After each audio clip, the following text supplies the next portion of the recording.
India জোট ভেঙে দেওয়া হোক বললেন ওমর আব্দুল্লাহ। দিল্লিতে আপ কংগ্রেসের বিবাদে ক্ষুব্ধ আব্দুল্লাহ।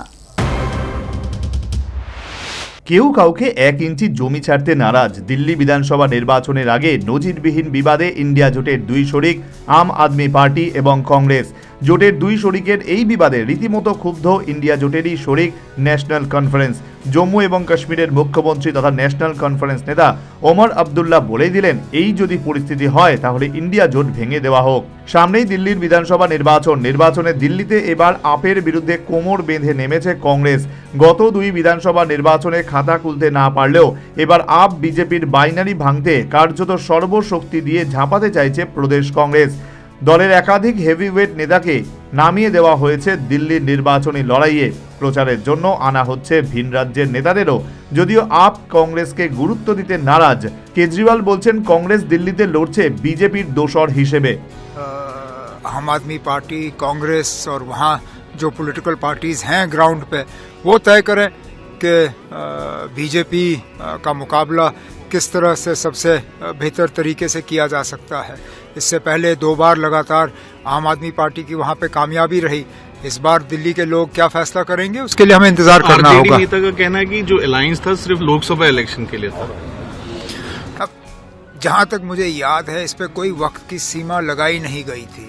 और बदकिस्मती की बात यह है कि क्योंकि इंडिया ब्लॉक की कोई मीटिंग बुलाई नहीं जा रही है तो इसमें कोई क्लैरिटी नहीं है, ना लीडरशिप को लेके, ना एजेंडा को लेके, ना आगे क्या हम रहेंगे या नहीं रहेंगे इसको लेके।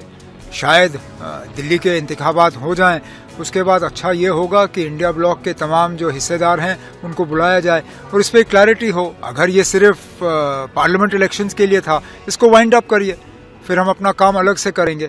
अगर पार्लियामेंट इलेक्शन के बाद ये असेंबली के लिए भी है तो फिर हमें मिलके काम करना होगा। আর দিল্লি বিধানসভা ভোটের আগে এই কাদা ছোড়াছুড়িতে বিরক্ত ওমর আব্দুল্লাহ। তিনি বলছেন, লোকসভার পর সেভাবে ইন্ডিয়া জোটের কোনো বৈঠক হয়নি, আমাদের এজেন্ডা ঠিক হয়নি।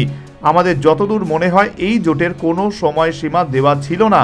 যদি সেটা শুধু লোকসভা ভোটের জন্য হয়ে থাকে তাহলে আমার মনে হয় আমাদের একসঙ্গে বসে আলোচনা করে জোট ভেঙে দেওয়া উচিত।